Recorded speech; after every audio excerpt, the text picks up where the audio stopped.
아직 연말까지는 한 10일 정도밖에 안 남았지만 기회는 있다. 기회 있다. 제가 오늘 말씀드린 거는 다 하시면 좋습니다.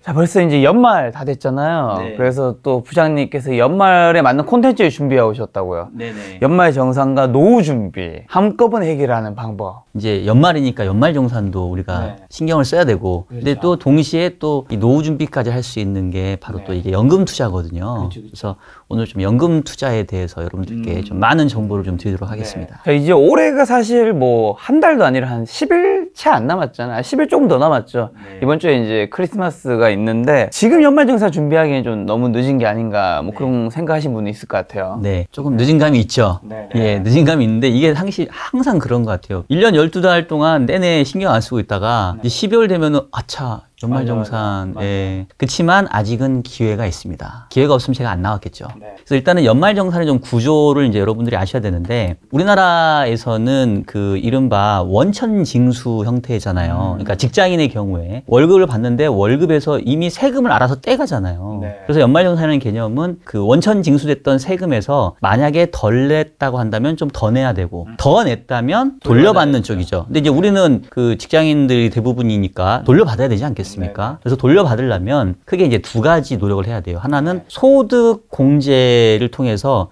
과세 표준되는 소득을 줄여야 됩니다. 그 다음에 두 번째는 이제 세액공제 상품이나 이제 이런 활동을 통해서 또 아예 세금 자체를 깎는 그런 활동을 해야 돼요. 크게 보면은 과세 표준이 되는 소득을 다양한 형태를 통해서 이제 감소시키는 거 하나, 그 다음에 이제 세금을 절세할 수 있는 여러 상품이나 이런 것들에 이제 가입하는, 요렇게 좀 볼 수 있겠고요. 연말정산이 하도 이제 중요하다 보니까 정부에서도 10월 말 정도에 연말정산 미리 보기라는 화면을 이렇게 오픈을 해줘요. 국세청의 홈택스 가시면 여러분들 확인하실 수가 있거든요. 일단은 저도 한번 이제 들어가 봤는데 세 단계를 통해서 이제 미리 보기를 보여줍니다. 첫 번째는 그 신용카드라던가 이제 이런 그 소득공제 되는 항목들이 있잖아요. 그거를 3분기 말 기준으로 현재까지 일단 보여줘요. 그럼 이제 4분기 거는 이제 본인이 직접 키인을 하면 되겠고요. 그 다음에 이제 두 번째 단계에서는 이제 그렇게 해서 대략적으로 이제 얼마 정도 연말정산을 받을 건지 아니면 토해낼 건지를 좀 계산을 해줍니다. 그 다음에 이제 세 번째 단계에서는 최근 3개년 동안에 좀 비교를 해줘요.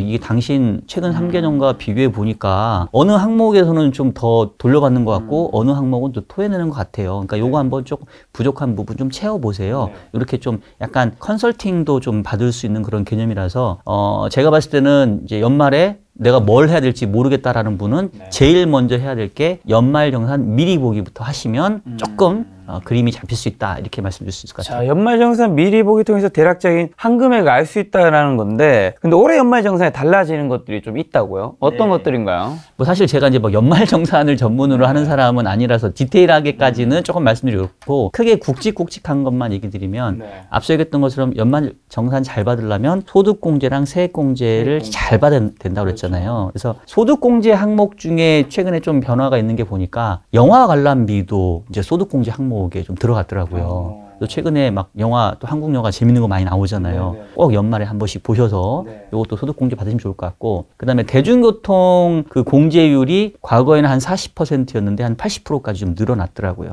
그래서 그런 부분도 한번 챙기셨으면 좋겠고요. 그 다음에 이제 세액공제 중에서는 두 가지가 중요한데, 첫 번째는 그 오늘 이따 뒷부분에 주로 말씀드릴 연금과 관련된 거. 옛날에는 연금 계좌에 납입을 하면 700만 원까지만 세액 공제를 해줬는데 올해부터는 900만 원까지 200만 원이 상향이 됐습니다. 그러니까 꼭 놓치지 않으셨으면 좋겠고요. 그 다음 두 번째는 요번에 새로 생긴 건데 고향사랑 기부제 이런 거 혹시 들어보셨어요? 저는 안 들어보셨죠? 네. 아니 우리 천하의 김 작가님도 이걸 안 들어보셨으면 네. 도대체 이걸 누가 알겠습니까? 도대체 이게 뭐죠? 이거 되게 재밌는데 너무 좋아요.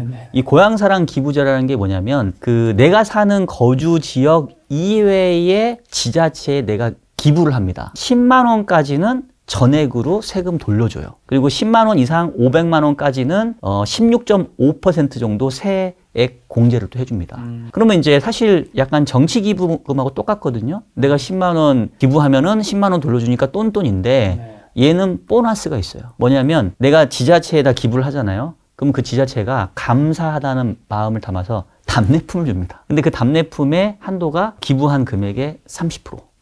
그러니까 가성비로 보면은 10만 원을 내가 기부하면 내년도에 연말정산하면서 10만 원 그대로 돌려받고 플러스 3만 원 답례품으로 또 받고 그러니까 10만 원을 내가 투자했는데 13만 원에 얻을 수 있는 이거는 무조건 해야죠. 개인적으로 궁금한 건데 10만 원을 하는데 내년에 10만 원 돌려주고 그런 걸 왜 하는 거야? 이게 왜 이렇게? 아 왜?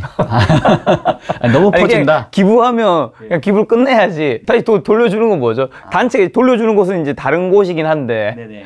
왜, 너무 좋아서 좀 약간 의심하시는 것 너무 같은데. 의아해서요, 나 네. 저는. 그러니까 이게 결국 취지가 뭐냐면 네. 지역 경제의 활성화인 거예요. 네. 그래서 아까 얘기했던 것처럼 이제 지자체에 기부를 하게 되면 지자체들은 이제 그 기부금을 모아가지고 이제 주민 복지에 사용을 하게 됩니다. 그러니까 지자체도 좋은 거고 이제 중앙정부 입장에서는 그런 지자체의 그런 경제 활성화를 이제 돕는데 약간 이제 인센티브를 이제 제공하는 거죠. 그 지역의 특산품이라든가 이제 이런 것들을 또 홍보할 수 있는 마케팅도 되는 것 같아요. 좀 꿀팁을 드리자면 내가 거주하는 지역 이외에만 그 기부하면 되거든요. 그러니까 예를 들면 내가 고향이 어디 뭐 저기 전라도다. 그럼 꼭 전라도에 안 해도 돼요. 경북 영천 뭐 사과 이런 거 유명하잖아요. 거기다 해도 됩니다. 이건 이제 개인적인 꿀팁인데 기부를 먼저 하지 마시고 일단은 각 지자체별로 어떤 답례품을 제공하는지 리스트를 먼저 보세요. 그러면 이제 어디는 꿀, 어디는 뭐 홍삼 막 난리 나거든요. 어디는 막 고기도 줘요. 그럼 딱 보고 만약에 마음에 드는 답례품이 있다 그러면 아 이제부터 나의 고향은 여기다. 이렇게 생각하셔서 거기에다가 이제 기부를 하시면 되겠고 그러면 답례품으로 전달해준다. 너무 좋은 거죠. 자, 그럼 이제 본격적으로 연말까지 추가로 소득공제나 세액공제 받을 수 있는 게 뭐가 있는지 한번 볼까요? 네. 자, 그래서 이제 오늘의 이제 주제인 건데요. 일단은 지금부터라도 좀 챙길 수 있는 거 크게 보면 제가 4가지 정도 좀 생각해 봤는데 간단하게 말씀드리면 첫 번째는 부양가족을 조금 그 신경을 쓰시면 돼요. 우리나라에서는 일종의 이 과세가 누진세잖아요. 그러니까 소득이 많은 사람이 그 인적 공제를 받는 게 유리합니다. 그러니까 예를 들면 이제 부모님이 계신데 자녀가 많잖아요. 네. 첫째 자녀보다는 둘째 자녀가 소득이 좀 많다. 그러면 정중하게 아 형님 또는 뭐 누님 이번에는 어머니 소득 공제 인적 공제 제가 받으면 안 될까요? 그리고 대신 제가 받으면 세금 좀 더 돌려받으니까 제가 가족 회식 때 한번 쏘겠습니다. 뭐 이렇게 할 수 있는 거죠. 왜냐하면 그 부모님 같은 경우는 1인당 인적 기본공제 150만 원 소득 공제로 돌려받고 또 만 70세 이상은 추가 공제가 100만 원이 또 있어요. 그래서 250만 원의 소득 공제를 받을 수 있으니까 상당히 좀 유리하죠. 그래서 가족들끼리 잘 이렇게 협의하셔가지고 부양가족 등재하는 거 이렇게 한번 좀 상의를 해보시고 두 번째는 이제 신용카드랑 체크카드랑 이렇게 잘 조합해서 쓰는 거. 이게 25% 이상 사용해야 소득 공제 한도거든요. 예를 들면은 그 혜택이 많은 신용카드로 내 소득의 25%까지 열심히 쓰다가 연봉이 1억이면 2,500만 원까지는 신용카드 쓰다가 2,500만 원 이상부터는 이제 체크카드와 현금으로 쓰시는 거예요. 왜냐하면 신용카드 공제율은 15%밖에 안 되는데 체크카드와 현금 영수증은 공제율이 30%입니다. 네. 그러니까 이제 이렇게 조금 조합을 바꿔보시는 것도 좀 활용해 볼 만하고 그다음에 세 번째는 개인 투자 조합이라는 게 있어요. 그러니까 개인들이 조합을 만들어서 벤처 인증을 받은 스타트업 같은 회사에 투자를 하면 정부가 이제 이거를 인센티브를 줍니다. 최대 3천만 원까지는 소득 공제를 해줘요. 사실은 소득 공제율로는 제일 높거든요. 그래서 이런 것도 한번 주변에 개인 투자 조합 같은 거 하시는 분이 있으면 한번 찾아보시고 없으시다고 한다면 조금 검색을 해보시면 좀 찾아보실 수는 있는데 근데 요거는 조금 아무래도 3년 동안 돈이 묶이고 이제 막 시작한 스타트업에 투자하는 거니까 좀 알아보시고 투자를 하시기를 바라겠고요. 그리고 마지막으로 이제 오늘 주로 제가 설명드릴 연금저축하고 IRP 계좌에 900만 원까지 넣으시면 바로 세액공제 받으니까 사실 이 4가지 중에 제가 제일 추천을 드리고 싶은 거는 오늘의 주제인 연말정산도 받고 노후 준비 한꺼번에 할 수 있는 연금저축과 IRP 계좌에 무조건 900만 원 넣으시라. 요 얘기를 좀 드리고 싶습니다. 자, 그럼 연금계좌 통해서 세액공제 혜택 받는 건 많이 들었는데 정확하게 모르는 경우 좀 많은데 어느 정도 절세효과 생기는 거죠? 일단은 말씀드렸던 것처럼 이제 이 세액공제 받을 수 있는 한도는 연간 900만 원까지예요. 연초에 하든 연말에 하든 무조건 이렇게 하시면 되고 이렇게 했었을 게 돌려받는 환급금이 궁금하잖아요. 소득에 따라 좀 나뉘는데 총 급여 기준으로 5,500만 원 이하다. 이러면은 무려 16.5%를 돌려줍니다. 그럼 900만 원에 16.5% 계산기 두드려보면 148만 5천 원 나와요. 내가 900만 원 연금 계좌에 넣었으면 바로 내년도에 연말정산 받을 때 148만 5천 원을 그냥 받아내는 거예요. 이거 너무 좋은 거 아닌가요? 우리가 어디 투자해가지고 김 작가님 투자 관련 유튜브 하시지만 16.5% 수익 내실 수 있어요? 못 내죠. 예, 내기 쉽지 않죠. 맞아.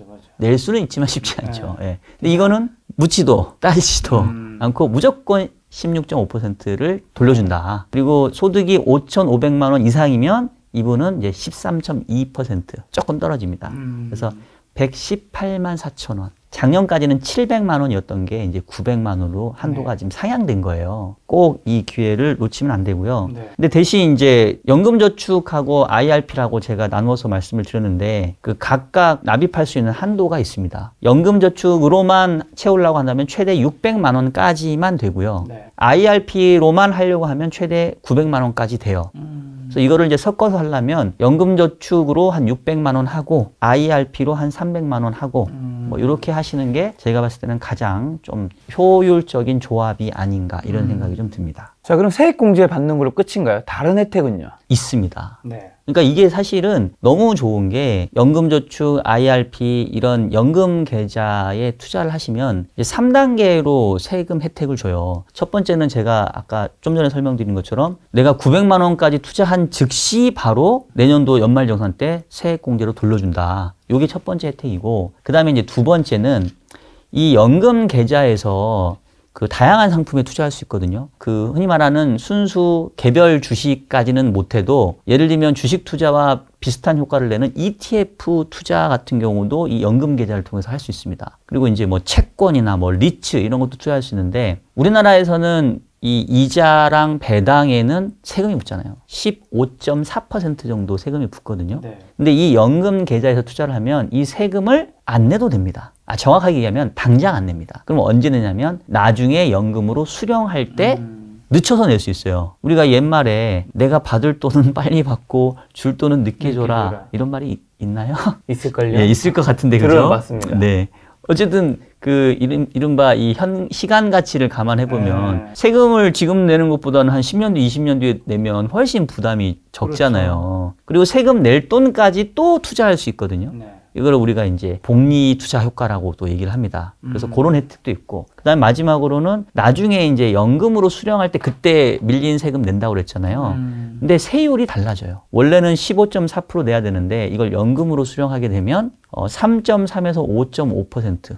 한 3분의 1이나 5분의 1 정도로 확 주니까 엄청나게 파워풀하죠. 우리 이제 투자자분도 많이 우리 김 작가 TV 보실 것 같은데 일반 주식 계좌로 뭐 주식 열심히 하시는 것도 좋은데 이제 ETF 투자를 하실 경우에는 연금 계좌를 활용하시면 상당한 장점이 있고요. 아까 이제 900만 원까지 세액공제 혜택이 있다고 했는데 첫 번째 세액공제 혜택 말고 두 번째 과세 이연이라든가 낮은 세율 적용받는 거는 연간 1,800만 원까지도 혜택 받을 수 있습니다. 이런 절세 혜택이 있으니까 꼭 여러분 놓치지 마시고 해보시기를 좀 권하고 싶습니다. 자, 그럼 연금 계좌 말고도 ISA 계좌에 만기 도래 금액 연금 계좌로 넘기면 세액 공제를 추가로 받을 수 있다고 하는데 이것도 좀 부연 설명해 주신다면 굉장히 뭔가 어렵다는 느낌이 드네요. 네, 일단은 ISA 계좌가 좀 생소한 분들이 좀 있을 거예요. 이게 이제 생긴 지가 그렇게 오래되진 않았는데 왜 말씀을 드리냐면 원래 ISA 계좌는 연금 계좌가 아니에요. 일종의 이제 정부에서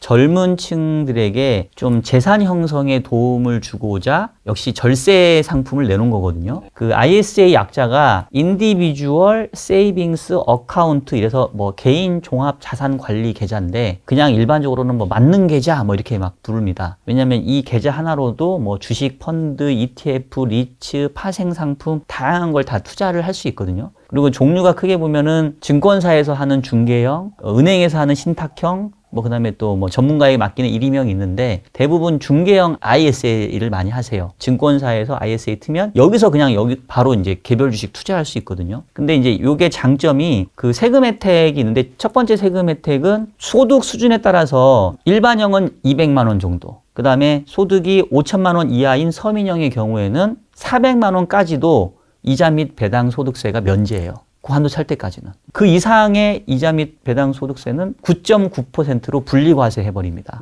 그러니까 훨씬 세제 혜택이 있는 게 있고요. 두 번째는 손익 통산이 가능해요. 그러니까 예를 들면 A 계좌에서는 내가 뭐 100만 원 벌었는데 B 계좌에서는 50만 원 손실 났다. 그러면 원래 실질적으로 나는 50만 원 이익이잖아요. 근데 세금은 손해낸 거에서는 감안 안 하고 100만 원의 세금을 때려버리거든요. 근데 이제 이 ISA 계좌에서는 합쳐지기 때문에 50만 원에 해당되는 만큼만 세금이 부과되고 이게 또 아까 얘기했던 것처럼 면제가 된다. 한도까지는. 그래서 상당히 이제 유용해서 이제 제가 주로 후배들한테 많이 권유를 하는데 이게 이제 왜 연금하고 연관이 되냐면 이게 3년이 만기예요. 최소 3년은 유지하고 있어야 돼요. 연간 2천만 원씩 불입할 수 있는데 그러면 3년 지나면 2천에서 한 6천이 모였을 거 아니에요.